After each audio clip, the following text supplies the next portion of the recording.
నన్ను చాలామంది భయపెట్టిండ్రు టీచర్ల ప్రమోషన్ల విషయం ప్రస్తావించినప్పుడు. సార్ ఎవరి జోలికైనా పోవచ్చు కానీ టీచర్ల జోలికి పోకు సార్ అని అంటే నేను అన్నా. బదిలీల విషయం అప్పుడు కూడా అదే మాట చెప్పినారు. నేను ఒకే ఒక మాట చెప్పిన, మనకు స్వార్థం ఉంటేనో, మనకు వాళ్ళకి అన్యాయం చేయాలన్న ఆలోచన ఉంటేనో, వాళ్ళని నమ్మించి మోసం చేసేది ఉంటేనో వాళ్ళతో సమస్య వస్తుంది. 20 ఏళ్ళ నుంచి అపరిష్కృతంగా ఉన్న సమస్యల్ని ప్రమోషన్లను ఇవ్వాలి, వాళ్ళ సమస్యల్ని పరిష్కరించాలి. ఏవైనా సమస్యల పరిష్కారంలో చిన్న చిన్న కొత్త సమస్యలు వస్తే ఈ ప్రభుత్వం సావధానంగా వింటుంది. ఈ ప్రభుత్వం ఆ సమస్యలను కూడా పరిష్కరిస్తుంది.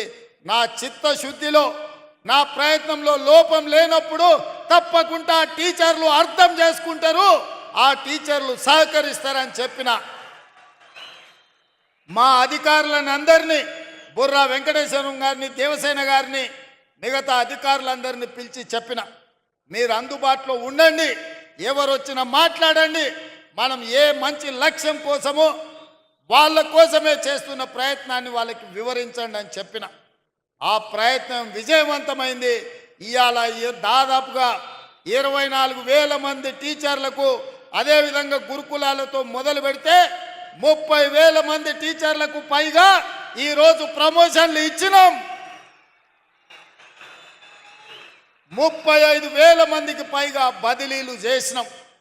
అందుకే ధైర్యంగా ఈరోజు వేలాది మంది టీచర్ల మధ్యలో ఈ రాష్ట్ర ముఖ్యమంత్రిగా ఎల్పీ స్టేడియంలో మీ కుటుంబ సభ్యుడిగా మీ దగ్గరకు వచ్చి నిలబడి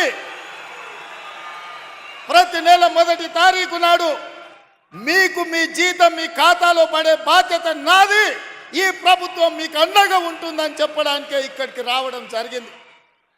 ఇదే కాదు, మీ మంచి కోసం, మీ ప్రమోషన్ల కోసం, మీ బదిలీల కోసం ఈ ప్రభుత్వం చిత్తశుద్ధితో పనిచేసింది. ఇంకేమైనా చిన్న చిన్న సమస్యలు ఉంటే మా దృష్టికి తీసుకురండి, తప్పకుండా వాటిని కూడా పరిష్కరిస్తామని చెప్పి నేను ఈ సందర్భంగా తెలియజేయదలుచుకున్నా. Please subscribe to